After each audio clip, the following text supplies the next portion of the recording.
Guys, welcome back to All Nerd and Everything. My name is Craig. If you're new here, I discuss everything from movies, TV shows, comic books, anything you love.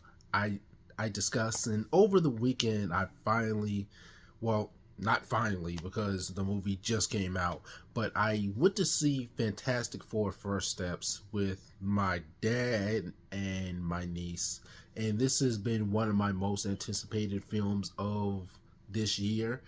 And I was very excited when I saw the first trailer because Fantastic Four, just like Superman, has been done a poor service on the big screen for I don't know how many years. The last good Superman movie was Superman 2, and Fantastic Four, their movies have either been decent to terrible until now, that is. And this is a standalone Fantastic Four film.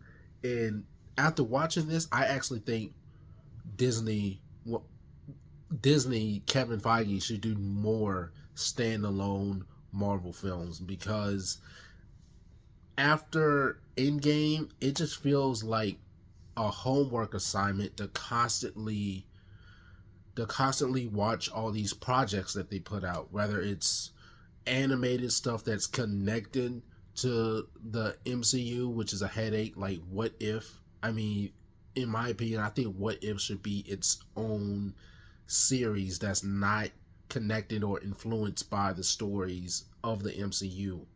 And which is why I didn't watch season 2 or 3 or whatever, how many seasons it has. I just watched the first one. But yeah, after watching this, we need more standalone MCU films. And a lot of people, the ensemble cast looks great, first of all. And a lot of people were kind of skeptical of, Pedro Pascal, what he would bring to the role. I love Pedro, and I get some people have Pedro fatigue. However, I just think that, I mean, it when you're popular, everyone's probably gonna put you in pretty much anything. I mean, look at Sydney Sweeney.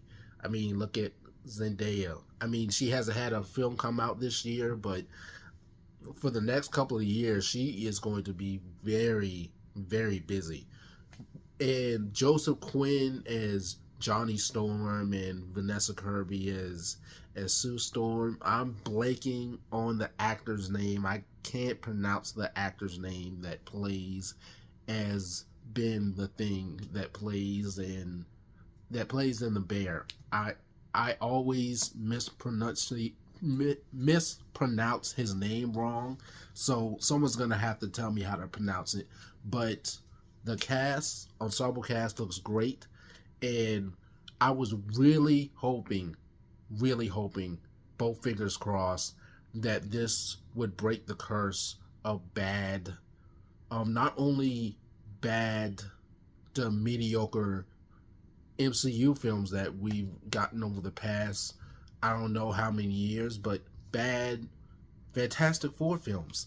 And the director of this film, he did his homework assignment. It's actually the same director that worked on WandaVision, which is why the sets look so great. I absolutely love the futuristic vibes of the 60s of Fantastic Four First Steps. It reminds me of what's the TV show called? And the Jetsons. It reminds me of the Jetsons, and it's also like ripped straight out of the comic book page from the 1960s, which I really love. It's a great combination of both. And if you're wondering if the past few years with the MCU, like I said, the all of the projects feeling like a homework assignment. You don't need to know anything from the previous other Marvel films or Marvel TV shows to get this, because it stands on its own, because it takes place in a different dimension from the main continuity, which I'm very happy about. And like I said, they should do more movies like that so fans don't feel, burnt out or exhausted from having to watch the TV shows you put on Disney Plus that a lot of people aren't really a fan of. But Fantastic Four First Steps, I absolutely love the costume and the production design. I love the cinematography. I love the ensemble cast. The the CGI, it the family dynamic is great. The CGI is a little spotty in some parts of the film, but overall it looks better than some previous other, Marvel films. And the pacing is also great as well. There's not a single dull moment in this film. It never felt like there were scenes that were just added to the film to pad the film out. The pacing, like I said, the pacing is great.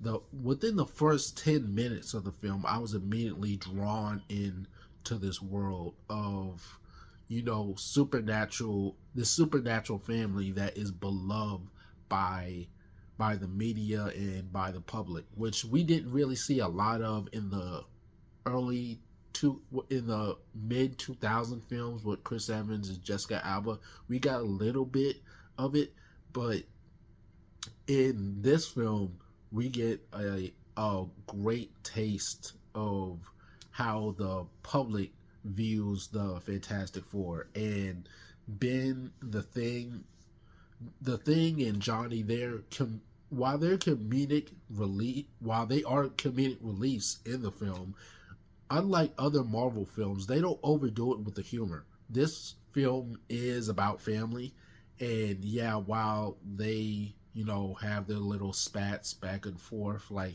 they normally do, none of the humor feels, forced or cringe at all like other Marvel projects. They don't insert jokes just to break the tension.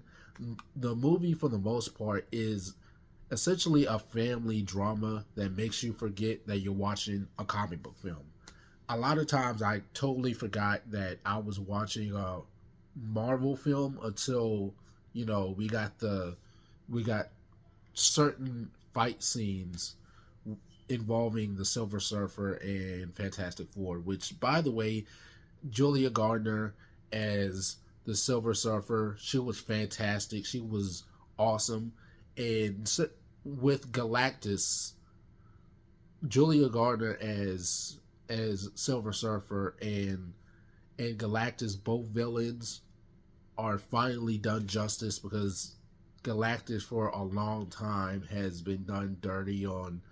I mean, the first time we see him in Silver Surfer, he's a Rise of the Silver Surfer. He's a freaking cloud, a storm cloud, and he's only in it for maybe like 5 minutes or 10 minutes of the film, if that.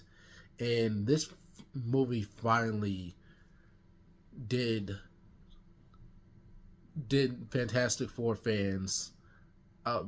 This film was a love letter to Fantastic Four fans, and I felt like the everyone behind this film, you can tell they put a lot of love and care into these characters and into the story, and making this feel like an actual family film, which I love. My whole theater was completely behind this film, and I loved it. See everyone dressed up was so great, and everyone plays a factor in this team. Like, just because Johnny is kind of a playboy that thinks about hot chicks and cars and money a lot of the times. He does do his part in this film, and they actually show Ben's intelligence just as much as Reed's. Like, everyone on this team plays a factor, and Johnny actually has one of my favorite scenes in the film that helps the team out when it comes to discovering the Silver Surfer and who the Silver Surfer is. I don't want to spoil it for anyone who hasn't watched it yet, but it was a really a scene stealing moment for me was involving Johnny and the Silver Surfer. It was badass. I can't wait to watch this movie again. Everyone's gonna have their standouts in this film.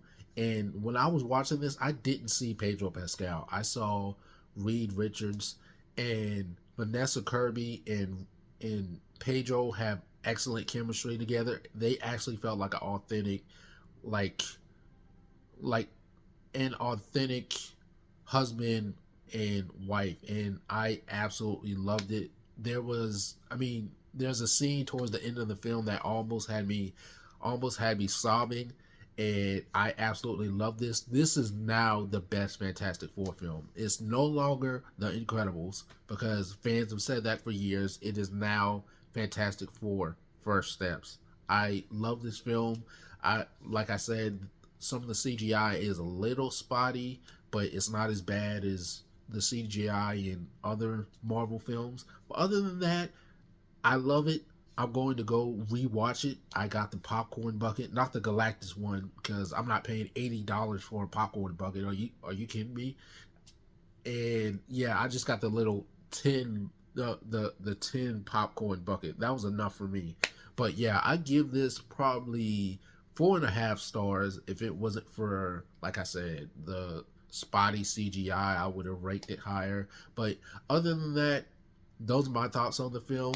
Let me know what you guys think. Until then, don't forget to like, comment, subscribe to stay updated with more movie, TV show, and comic book news and reviews.